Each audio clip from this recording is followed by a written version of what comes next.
Good afternoon, Maple class, and welcome to your history lesson for Monday. Let's have a look at what we are doing.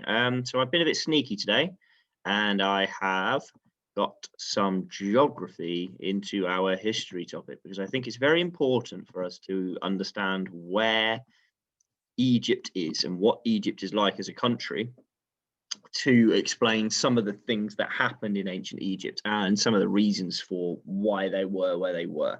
Um, to start off with, in every history lesson, we are going to have a look at a timeline of key events. Now, I'm not going to run through it today because on Thursday this week, we're going to be doing a timeline activity where you're going to be having a look at them and ordering them chronologically.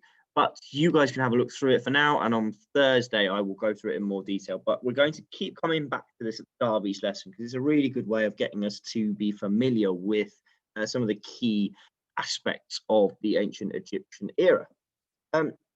Let's start off with, let's have a look at some vocab that will be useful for you today. So an atlas is a book of maps and charts. If you've got access to an atlas at home, brilliant, go and grab it. If you haven't, that's absolutely fine. We're going to be using an online tool called Google Maps that is free and easy to access. So you can jump on that if you don't have an atlas at home, that's fine. Africa, which is the second largest continent, located on the equator. Some parts of it are in the northern hemisphere, some parts of it in the southern hemisphere. The River Nile, which is the longest river in the world, and it's found in Africa. A pyramid is a monumental structure with a pointed top and sloping sides. A sphinx is a winged monster having the head of a lady and the body of a lion. I will point out with the Nile that it is disputed that it's the longest river in the world. Some people do think it is the River Amazon. So depending on where you look, you might get a slightly different answer there. We're going to start each history lesson as well with a couple of questions. One question will be linking back to our previous foundation topic, which was mountains and rivers. And one question will be linking back to a history topic that you will have done in a previous year group at Greenwich as well. So why are lots of older cities built next to rivers? What are the benefits of building a city next to a river, especially back before we had all of the technology that we have now? That's a really important question for today because it will help you with your answers later as well. And in terms of previous learning, what part of the world were the Vikings from? So pause the video, see if you can have a go at answering those questions. And when you're ready, play again and I will go through the answers. Okay, so some of the reasons why lots of older cities are built next to rivers are here. So rivers offer flowing water, which could be drunk, bathed in. Flowing water tends to be cleaner than still water. So that's why before we had plumbing and purification, lots of cities would have used that water. It can be used for transport. Boats can carry greater loads and can go quicker. And you have access to the sea, which gives you access to other countries for trading. It can be useful for crops because you can dig irrigation so that you can water your crops using a source of water from the river. It does it for you basically. And sometimes power. We looked at water mills where the flow of the river can continually power a wheel, which might then be used to grind grain to make bread or anything like that. And what part of the world were the Scandinavians, the Vikings from? They were from Scandinavia, which is in the north of Europe and made up of Sweden, Denmark, Norway, sometimes Iceland gets thrown in there as well. So that is where the Vikings were from. Okay, so today, first of all, let's have a look for Egypt. So what I will do is let me change where I am sharing my screen from because I will show you Google Maps. Now, when I've got Google Maps like this, I get a lovely view of the world where all of the countries' borders are in and the names are in there as well. So we can see that Egypt is here. I'll pop it in the middle for you. So it's in the northern hemisphere. It's on the continent of Africa. Its neighboring countries are Libya and Sudan. You can see compared to the UK, you have to come south and then east. So it's to the southeast of the UK. You can see it's on the coast as well. It borders the sea. So the sea to the north of it is the Mediterranean Sea, and the sea to the east of it is the Red Sea. We can see on its east side, it's got borders with Israel and with Saudi Arabia and it's very close to Jordan as well. So that's a little bit about where Egypt is. And let me share my other screen, because your first activity is going to be to write a couple of sentences or a paragraph about where Egypt is in the world. We've got a compass here to remind you of the directions that you need to use. Some of the key vocabulary that you might need to get in there is Northern Hemisphere, Africa, North, Mediterranean Sea, Red Sea, and Equator. Go back to Google Maps as well to help you. If you've got access to it, brilliant, zoom in and use that. But can you have a go at writing a paragraph about where Egypt is? So those of you looking to stretch yourselves, where is Egypt compared to the UK? Can you add that as an extra bit of information using that compass language? When you're ready, click play and we can move on.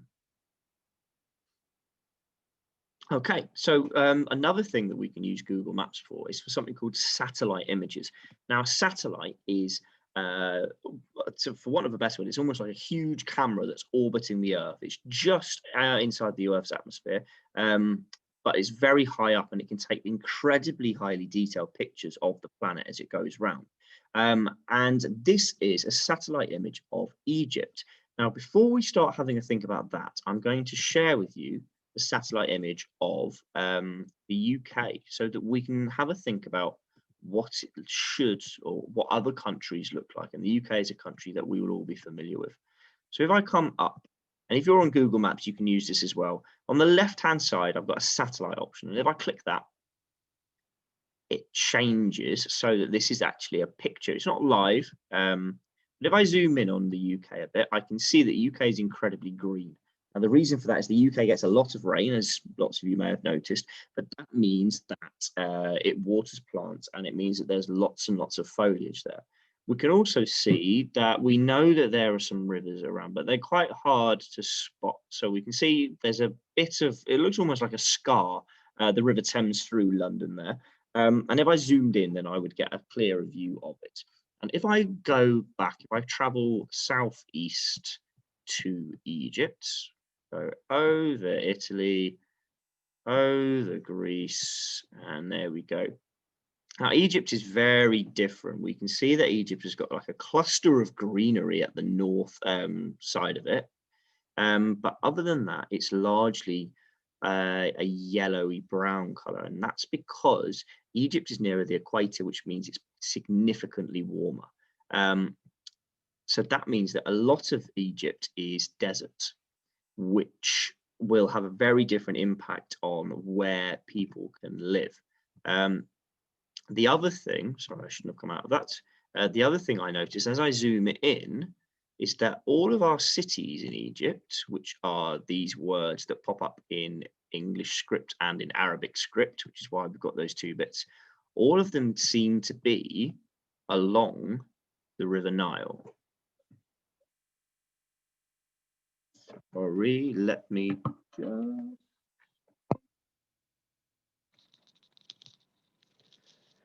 Okay, hopefully this will still be working. Sorry about that. So we can see that most of the cities are based along the River Nile. So thinking back to our first question, we can have a think about why that might be, thinking back to our starter.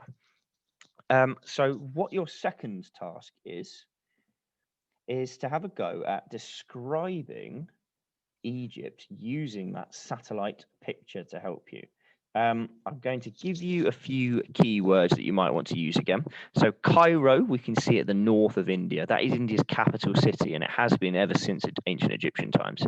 The River Nile is the river that runs through Egypt. Desert is what the majority of Egypt is. The cities we can see are the words like Luxor, Aswan, which are all located along the River Nile. Green, we can see that cluster of green at the top. Why do you think cities might have developed there and not elsewhere in the country? And climate, we talked about the fact that the climate of Egypt is very different to the climate of the UK. How will that have affected the way that people lived? As a stretch, why do you think there's so many cities along the River Nile? What benefits will they have had before we had developed the technology that we have today. So pause the screen on there and have a go at writing a paragraph describing Egypt from that satellite picture. Okay, so the last thing that I'd like you guys to have a go at is to use another feature that is on Google Maps. Now, if I go back to Google Maps, I have to stop sharing this one and start sharing my other one. One of the cool things you can do with satellite mode is you can zoom in. So I'm going to zoom in on Cairo by double clicking. And I'm going to zoom in when you can see that 6th of October city. I'm going to keep coming in just to the right of that because, oh, I've zoomed in a bit too far. There is something amazing that the ancient Egyptians are very, very famous for. And if you see over here, Giza Necropolis next to Ski Egypt, which seems a bit weird, we can zoom in there and it will give me a few different options. It will give me the Great Pyramids of Giza, the Giza Necropolis, or the Valley Temple or the Great Sphinx. And if I go and get this little orange man over here, I can drop him into one of these locations. And what happens is it means I can see it as if I was there. And you can see all of the tourists that the pyramids attract. But if I spin the screen round, I can get a view of the pyramids of Egypt. And as I go across, so if I want to head towards this big one over here, I can click and it will zoom me along. There's a lovely coach in the way. But as I get closer, I can get a better view of it. If I come back out of it, I can click on, I can't click on there. If I click on the arrow up here, sorry, then where the Great Sphinx is, I can pop Peggy down there and I can see, I've got it from the back there. That's not the best view. So if I go where the little dots are like viewpoints, they're quite helpful. If I go here, if I spin it round, I should be able just about to see the Sphinx. Oh, I've gone too close. So, but if you've got access to this at home, then have a play around with it and have a look and see which of the landmarks you can find that the ancient Egyptians were very famous for. Okay, so that is your first history lesson. It's a bit of an idea of the climate of ancient Egypt, and that's going to be really important for us for when we go on to learn about some of the things that the ancient Egyptians had to endure and why they did things the way they did.